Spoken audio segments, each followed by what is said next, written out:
Abra a sua Bíblia no livro de Josué, capítulo 1. Nós estamos na terceira mensagem da nossa série, com o título Atitudes Vencedoras. Esse é o tema da nossa série. Nós já falamos na primeira mensagem sobre sair da zona de conforto. Lembra? Estudamos ali a vida de Abraão. Depois nós falamos sobre demonstrar amor, baseados em primeira epístola de Pedro, que nos recomenda a demonstrar amor pelos irmãos. E agora eu quero falar sobre ir adiante, prosseguir. O tema de hoje, portanto, é este: vá adiante.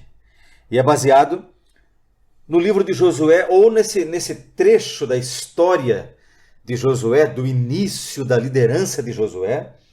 E a partir daqui nós vamos analisar um pouco sobre essa atitude vencedora, que é não estacionar, não estagnar. É a necessidade de irmos adiante apesar das circunstâncias, de prosseguirmos, mesmo quando haja vento contrário à nossa navegação. Você já se pegou nadando contra a maré? Quando eu era garoto, quando eu era criança ainda, a gente ia para o mangue, né?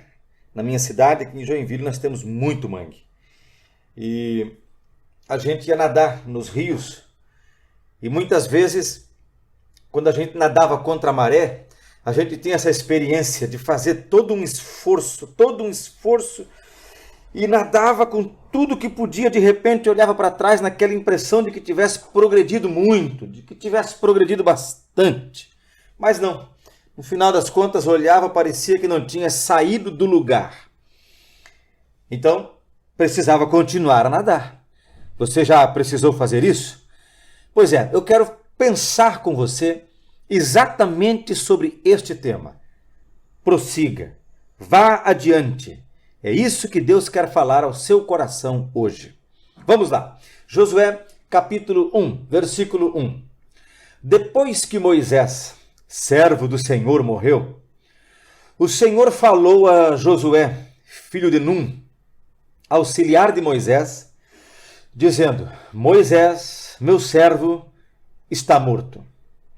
Prepare-se agora e passe este Jordão, você e todo este povo, e entre na terra que eu vou dar aos filhos de Israel. Veja só o que Deus está dizendo para Josué. Deus é categórico.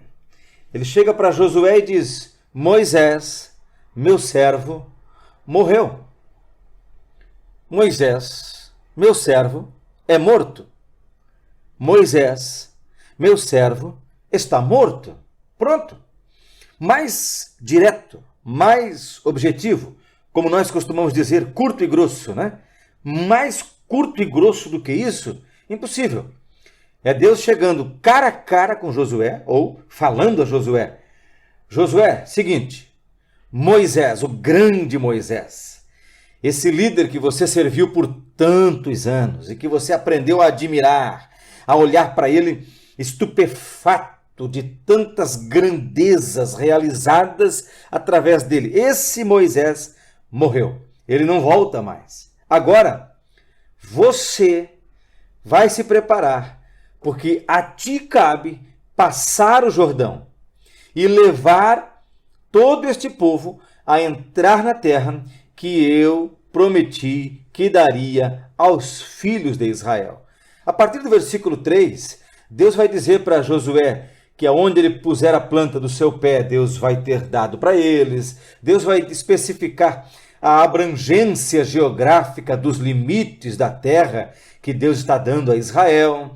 Deus vai encorajar, no versículo 6, vai dizer para Josué: seja forte, seja corajoso, porque você vai fazer a este povo herdar a terra, que sob juramento prometi dar aos pais deles. Mas o que eu quero tomar aqui hoje é a frase de Deus para Moisés: prepare-se agora e passe este Jordão. Observe, Moisés ficou por lado de cá do Jordão, mas o plano de Deus é que Israel esteja do lado de lá do Jordão.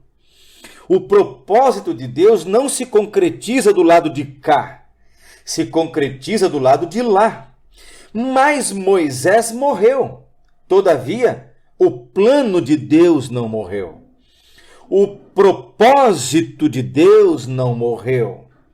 E esse propósito tem que se cumprir, tem que se realizar, tem que se concretizar. Ponto final.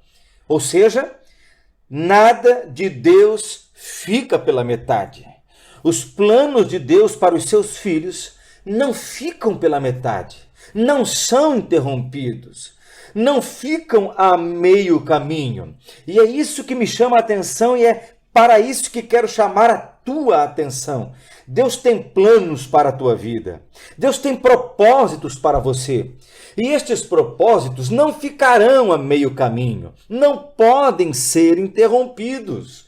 Deus haverá de cumprir cada vírgula, cada letra, cada palavra do seu plano, do seu desígnio, do seu propósito para com a sua igreja, para com os seus filhos, para com você. Deus vai cumprir. Então Deus diz exatamente isso para Josué. Josué, de onde Moisés parou, você pega. De onde Moisés entregou, você toca. Por quê? Porque o meu projeto não vai ficar a meio caminho, não vai ficar interrompido no meio do caminho. Então, queridos, eu queria compartilhar com vocês isso. Deus nunca para. Deus nos manda seguir em frente. Deus nos manda continuar. Deus nos manda tocar o barco. Siga em frente. Vá adiante. Vá adiante. Sabe, há duas maneiras de interrupção apenas. Eu imagino, pelo menos me vem à mente, duas maneiras como se pode interromper algo que Deus quer realizar. E eu quero compartilhar essas duas maneiras com você. A primeira delas é a rejeição divina.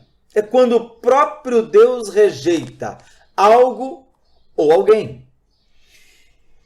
É difícil para nós entendermos alguns detalhes desses assuntos que dizem respeito à vida e ao plano de Deus para a vida.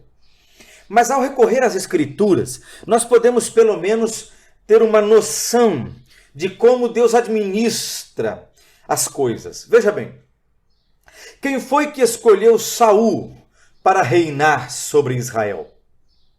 Foi Deus. Saul não foi eleito democraticamente pelo voto popular. Saul também não conquistou o trono na base da briga. Ele queria, desafiou alguém que também queria, e o que ficasse vivo ia ficar no trono. Não. Deus escolheu Saul. Deus foi em busca de Saul. Deus encontrou Saul no meio da bagagem. Deus orientou Samuel durante o processo.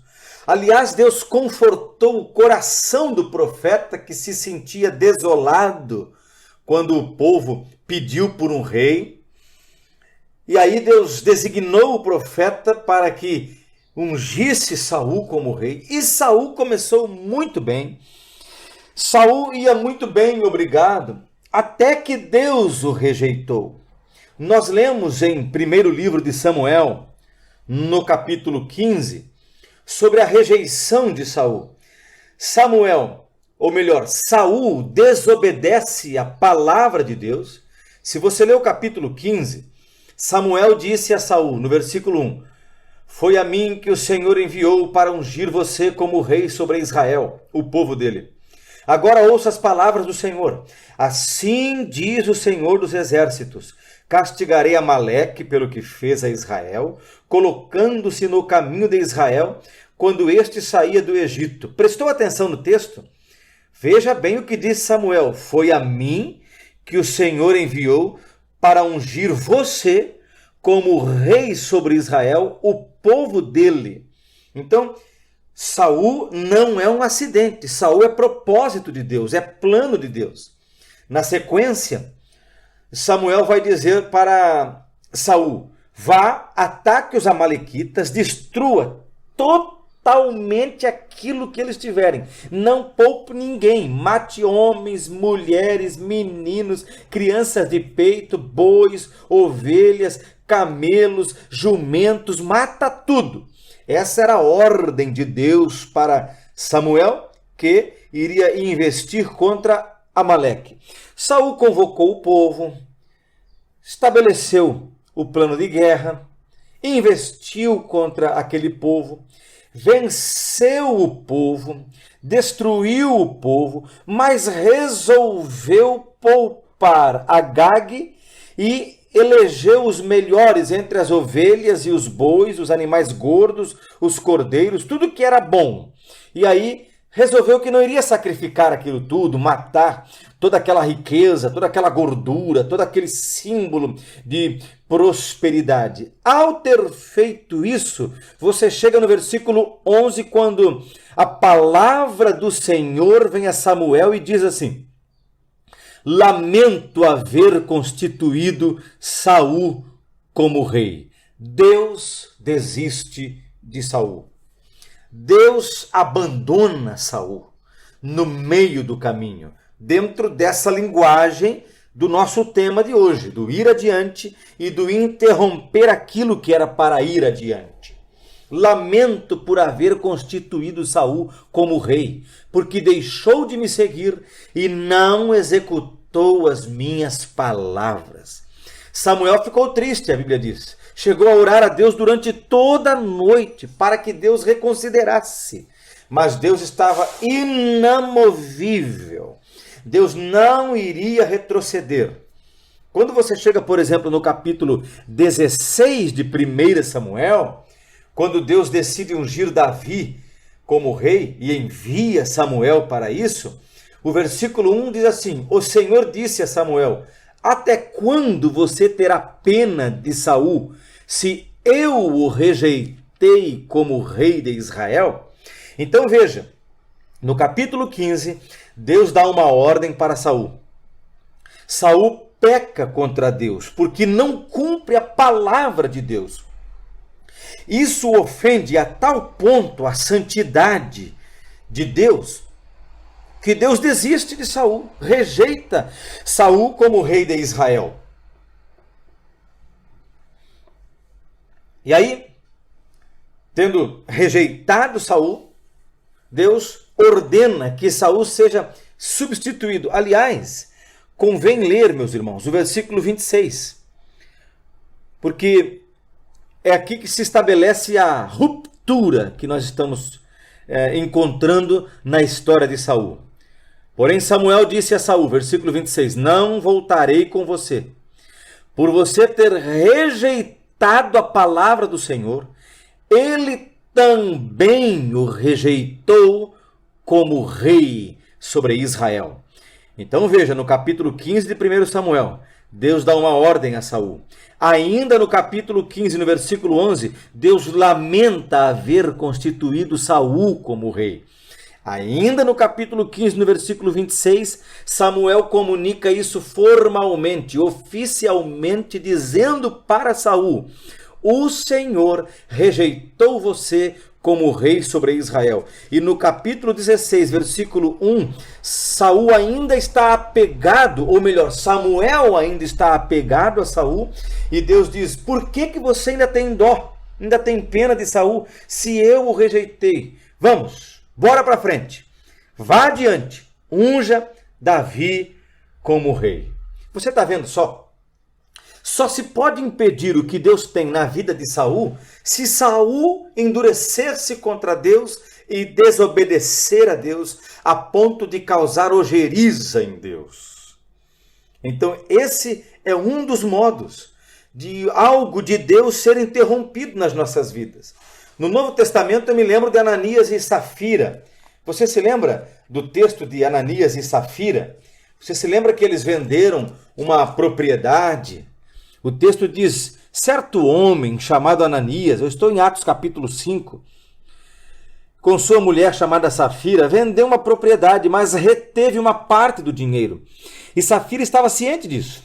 Levando o restante, depositou-o aos pés dos apóstolos. Então Pedro disse: Ananias, Porque você permitiu que Satanás enchesse o seu coração para que você mentisse.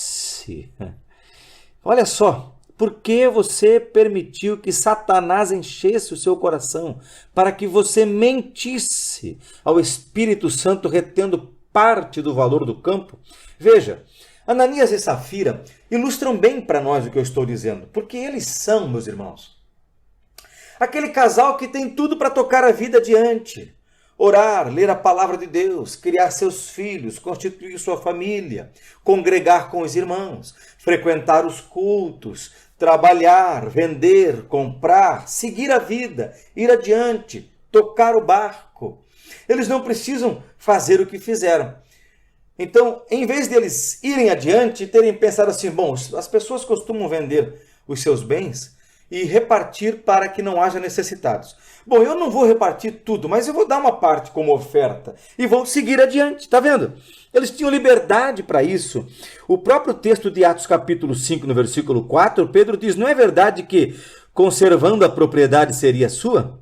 E depois de vendida, o dinheiro não estaria em seu poder? Por que você decidiu fazer uma coisa dessas? Você não mentiu para os homens, mas para Deus. Então é quando nós pecamos contra Deus e o fazemos de uma forma tão profunda, tão deliberada, tão consciente, tão definitiva, e só Deus pode fazer esse julgamento. Eu não posso julgar você e você não pode me julgar, mas há um ponto da história, há um determinado lugar da existência em que algo de Deus pode ser interrompido. E uma das maneiras de essa interrupção se estabelecer é quando nós pecamos contra Deus de uma tal forma que Deus, desagradado de tal pecado, decide interromper algo que ele tinha para nós. Encontramos sim embasamento disso nas Escrituras, é possível encontrar isso na Bíblia e não há como revidar, não há como negar. É possível sim. Então essa é uma das maneiras, quando nós nos voltamos contra Deus e enrijecemos nossa cerviz contra a vontade de Deus. Então parece que Deus diz para nós, como disse de Saul, eu o rejeitei, pronto. A outra maneira é se você mesmo desistir do que Deus tem para você. Mas mesmo assim, sabe, querido, é interessante na Bíblia, as pessoas desistem, mas Deus não desiste. Você quer ver um exemplo? Elias desistiu, se enfiou numa caverna e Deus disse, que fazes aí, Elias? Deus veio em busca de Elias, reanimou Elias, confortou, restaurou, restituiu, levantou Elias e disse, Elias, tem muita coisa para você fazer ainda, rapaz. Bora, vá adiante, levante a cabeça, seja corajoso, toque o barco, meu filho. Você lembra de Jonas? Jonas também desistiu, Jonas também teve medo. Ele disse, eu? Para Nínive? Mas nem a pau, Juvenal. Você lembra? Jonas comprou uma passagem para Tarsis. Não queria ir para Nínive, mas Deus veio ao seu encalço. Deus não desistiu de Jonas. Sabe, eu fico me perguntando, e se Elias tivesse emburrado a cara, cruzado os braços e tivesse embirrado dizendo assim, não vou sair da caverna? Ele poderia ter feito. E se Jonas, morrendo dentro do ventre de um grande peixe, tivesse teimado em vez de orar e dizer assim, não quero conversa, não vou para Nínive, pronto. Você sabe que tem um caso na Bíblia de alguém que fez isso? Judas. Judas desistiu. Na calada da noite, no meio da noite, ele foi negociar a venda de Jesus por 30 moedas de prata. Combinou as coisas, fez um acordo, alinhou um projeto, interrompeu ali um plano de tornar-se um apóstolo entre os outros 11. Foi de volta encontrar-se com Jesus, mas Jesus não desistiu de Judas. Quando Jesus disse, amigo, a que vieste? Você também pode subentender que ele estava dizendo, vá adiante, meu filho. Agora, esse ir adiante dava a Judas a oportunidade do conserto. Ele podia se arrepender ali, chorar ali. Claro, Deus conhece todas as coisas. Eu não estou discutindo isso, querido. Eu sei que Deus é eterno, que Deus sabia que Judas não iria voltar, que Jesus também sabia disso, mas Jesus deu a Judas a oportunidade. Acontece que Judas sai dali, cumpre seu plano que já estava cravado no seu coração. O texto diz isso, o texto deixa isso muito claro para nós. Já havia entrado Satanás no coração de Judas e Judas sai dali resolvido. Ele vai trair Jesus. Ele vai vender Jesus. Mas ele teve uma chance. Então, queridos, vamos ficar com a palavra de Deus para Josué. Vá adiante. Moisés morreu, mas eu não morri. Moisés, você não vai ver mais, mas eu estarei com você. Seja forte e corajoso, como fui com Moisés, assim também serei contigo. Vá adiante, leve este povo com você, atravesse o Jordão, passe para o outro lado, ninguém vai poder te resistir. Vá adiante, meu irmão, minha irmã que me ouve. Vá adiante. Essa é a atitude vencedora de hoje. Não importa o que está dando errado.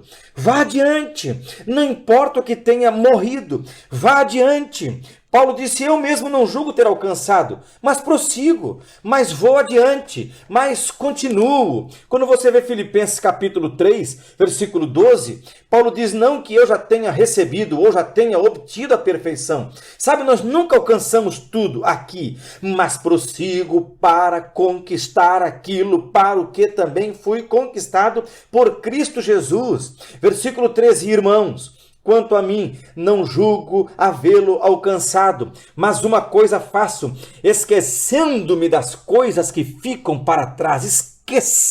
Esqueça Moisés, ele morreu. Esqueça Tarsis, você vai sair do ventre do peixe e você vai para Nínive. Esqueça essa caverna, siga seu caminho. Judas, esqueça seus acordos. Dá tempo, amigo, vá adiante. Mas Judas decide o contrário. Então, querido, faça como Josué. Vá adiante. Vamos todos tomar a atitude vencedora de Josué. Levantar, nos apropriarmos da palavra de Deus, ter o cuidado de fazer tudo conforme ela prescreve e seguir adiante. Prosseguir, tocar para frente, porque Deus é conosco. Fique em pé, vamos orar e Deus te abençoe.